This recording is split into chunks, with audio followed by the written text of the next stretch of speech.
बात है। एक छोटे से गांव में 3 दोस्त रहते थे। गांव में उनकी दोस्ती के चर्चे अक्सर होते रहते थे। चंद्रगुप्त, सोहन, मुकेश, तीनों दोस्तों में बहुत एकता थी और अटूट विश्वास भी था।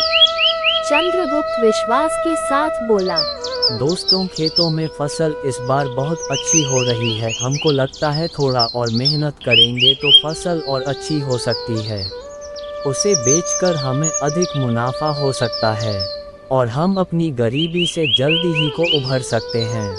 सोहन मायूसी के साथ बोला, भाई, हम तीनों मिलकर इतना ही कमा पाते हैं कि हमारे परिवार का गुजारा हो पाता है। तभी मुकेश उत्साह से बोला, तो क्या हुआ, भगवान की कृपा हुई तो जल्दी ही हम अच्छी खेती करके इस लायक बन जाएंगे कि अपने परिवार को खुशहाल रखकर गांव का भला भी कर सकेंगे। तीनों दोस्तों का सपना था कि वो अच्छा काम कर समाज सेवा भी कर सके, ताकि उनकी दोस्ती की तरह लोग उनको समाज सेवा के नाम से भी जाने और उनकी इतिहास में कहानी सुनाएं। चंद्रगुप्त बोला, दोस्तों, काफी शाम हो गई है, पता ही नहीं चला। खेतों में काम करते करते चलो घर चलते हैं। माँ ने खाना बनाया होगा और माँ ने अभी तक खाना खाया भी नहीं होगा, मेरा इंतजार कर रही होगी। हाँ भाई, तेरी माँ बहुत प्यार करती है तुझे। काश मेरी भी माँ होती तो शायद मुझे भी ऐसे ही प्यार करती, मेरे लिए भी खाना बना कर रखती और मेरा इंतजार करती। सोहन मुकेश से बोला, ऐसा नहीं बोलते दोस्त, हमारे माँ भी तो आपकी माँ है। दोबारा कभी ऐसी बात मत करना यार। मुकेश बोला, चलो घर चले। मुकेश की मां ना होने के कारण वो थोड़ा परेशान रहता था और वो अंदर ही अंदर इस बात को लेकर सोचता रहता था। वो ये बात अपने दोस्तों के साथ भी शेयर नहीं करता था। अगली सुबह तीनों दोस्त खेतों पर जाते हैं और बची हुई फसल को काटकर घर ले आते हैं ताकि फसल को बाजार में बेचकर धन इकट्ठा कर सके और तीनों दोस्तों में बराबर बांट सके। बाजार में फसल बेचने का काम चंद्रगुप्त का था, पर इस बार मुकेश के मन में कुछ और ही चल रहा था।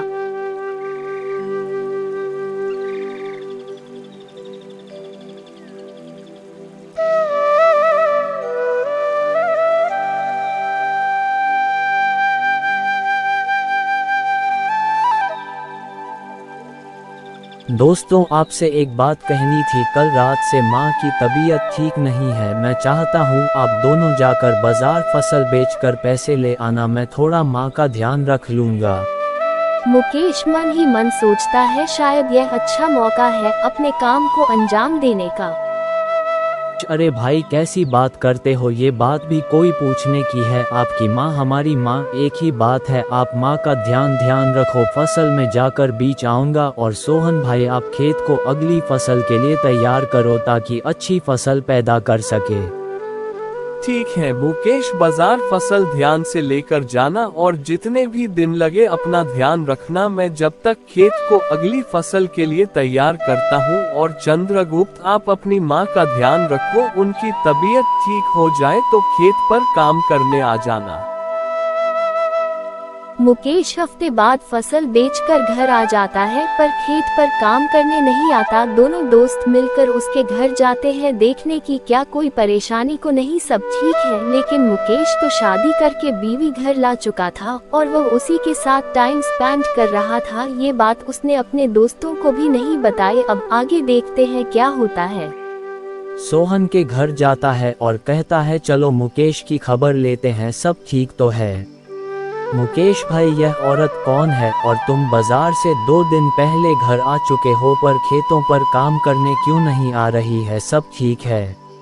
इस बार मुकेश का मिजाज कुछ बदला हुआ था। चंद्रगुप्त, सोहन, ये क्या तरीका है? किसी के घर पर आने का गेट तक नहीं खटखटाते? क्या तुम्हारी माँ ने तुमको सिखाया नहीं कि किसी घर पर जाते हैं तो गेट खटखटाना करना चाहिए?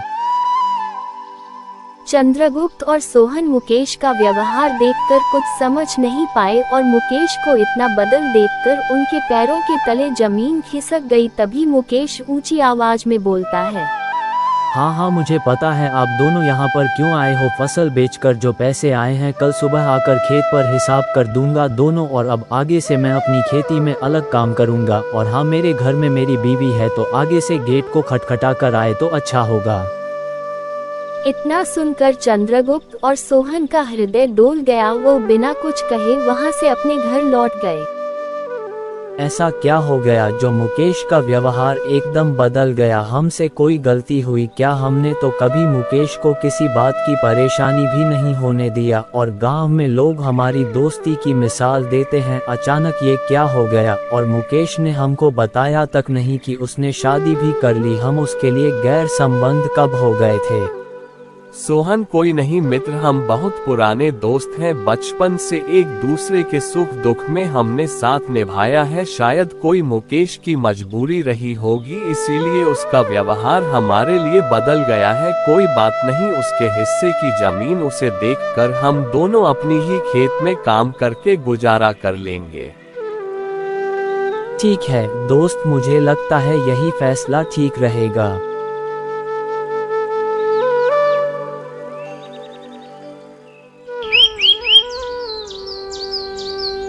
अब तीनों दोस्तों की दोस्ती को नजर लग चुकी थी और मुकेश ने अपना खेत अलग ले लिया था, परंतु उसकी बीवी खेत पर काम करने नहीं जाने देती थी। उसे घर में ही बिजी लगती थी और वह और गरीब होता चला गया।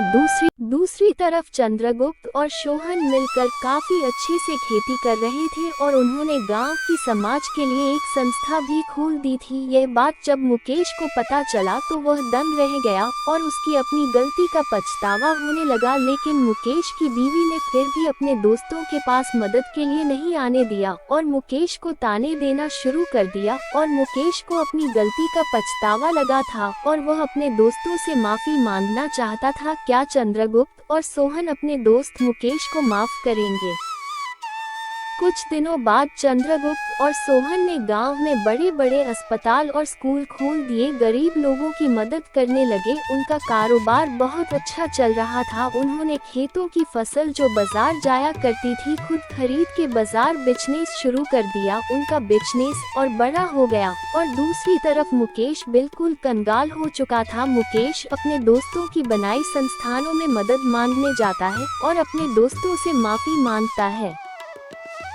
सही कह रहे हो दोस्त, मुकेश अपना मित्र है, उसको हम इस हालत में नहीं छोड़ सकते। मित्रा, जो हमने सपना देखा था उसको हम मिलकर पूरा करेंगे। तुम हमारे आज भी बिजनेस पार्टनर हो, तुमको हमारे संस्थान में मदद मांगने की आवश्यकता नहीं है। तुम कल से ऑफिस आओ और अपनी बीवी को समझा देना, वह परेशान ना हो। बिना पैसे के कुछ नहीं होता इस दुनिया में। परिवार को चलने के लिए रुपये बहुत जरूरी है, वह समझ जाएगी।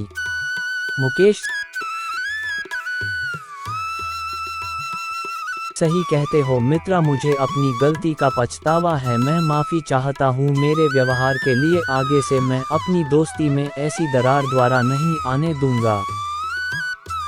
दोस्तों, इस कहानी से आपको क्या मैसेज मिलता है बताएं कमेंट बॉक्स में जरूर कमेंट करें। वीडियो को लाइक एंड सब्सक्राइब जरूर करें। थैंक यू दोस्तों, फिर मिलते हैं एक नई वीडियो के साथ।